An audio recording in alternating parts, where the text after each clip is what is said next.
போடு விஷ்ணுவோட காட்டில் இன்னைக்கு அடமாலை தான். நான் நேற்றே சொல்லியிருந்தேன் இதுதான் கடைசி டாஸ்காக இருந்தால் விஷ்ணு தான் கண்டிப்பாக டிக்கெட் ஃபினாலே வின்னர்னு. அந்த குடிமையை வாயாலே எப்படின்னே சொல்லலாம் போ. உங்ககிட்ட சொல்லாம நாய் வேற யாருக்கிட்டே போய் சொல்ல. நமக்கு முந்தான ஒரு ப்ரோமோடே சொல்லிட்டாங்க இதுதான் கடைசி டாஸ்க்குன்னு. பட் ஆனால் உள்ள இருக்க ஹவுஸ் மிஸ்டுக்கு இது கடைசி டாஸ்க்குன்னு தெரியாது இல்லை. இந்த ஒரு குழப்பத்தில் ஹவுஸ் மிஸ் இருந்துட்டு இருக்கும்போது இன்னைக்கான எபிசோட்ல ஆண்டவர் வந்து எல்லாருக்கும் ஒரு வணக்கத்தை போட்டுட்டு நம்ம கேப்டனை பத்தி நம்ம ஆண்டவர் பேசினாரு. மனசுக்கு ரொம்ப கஷ்டமாவும் ஆண்டவர் பேசினது கொஞ்சம் சந்தோஷமாவும் இருந்துச்சு. உங்களை மாதிரி மனுஷன்லாம் இருக்கனாலதான் கொஞ்சமாச்சும் மழை பெய்யுது. சரி நம்ம கண்டென்ட்குள்ள வருவோம். ஆண்டவர் வெள்ளிக்கிழமை எபிசோட காட்டினதுக்கு அப்புறம் ஹவுஸ் மேட்ஸ் எல்லாம் ரெடியாகி உட்கார்ந்தாங்க. அப்போ நம்ம பிக் பாஸ் வந்து ஒரு டாஸ்க் இருக்கு, அந்த டாஸ்க் யார் படிக்க போறீங்க அப்படின்னு சொல்லி கேட்கவும் யாரும் பெருசா கை தூக்கல. டக்குன்னு பிக் பாஸே வந்து விஷ்ணு நீங்க வாங்க அப்படின்னு சொல்லி கூப்பிட்டாங்க. கூப்பிடுறானே தனியா கூப்பிடுறானே. அதுவும் கன்ஃபெஷன் ரூமுக்கு கூப்பிட்டாங்க. எனக்கு அப்பவே ஒரு டவுட் வந்துச்சு.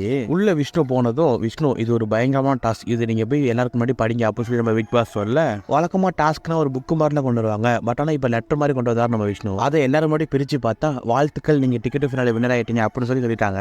நம்பர் ஒண்ணா விஷ்ணுக்கு ஒரே சந்தோஷம் தாங்க முடியல. கேமரால அதெல்லாம் காட்டி பயங்கரமா பேசி ஜாலியா இருந்தாரு. அதுக்கப்புறம் ஆண்டவர் வந்து விஷ்ணுக்கு வாழ்த்துக்கள் சொல்றேன் அப்படிங்கிற பேர்ல டிக்கெட் டு ஃபினாலேன்னு ஒரு போர்டு ரெடி பண்ணிருந்தாங்க. அந்த போர்டில் வந்து பாயிண்ட்ஸ் எல்லாம் வைக்க சொன்னாங்க. அந்த பாயிண்ட்ஸ் வச்சதுக்கு அப்புறம் டிக்கெட் டு ஃபினாலே ஒரு கார்டு வேணும் வந்துச்சு. அதை எடுத்து விஷ்ணு பர்சனல் வந்து சூப்பரா பண்ணிருந்தாரு. நல்லா இருந்துச்சு பாக்குறதுக்கு.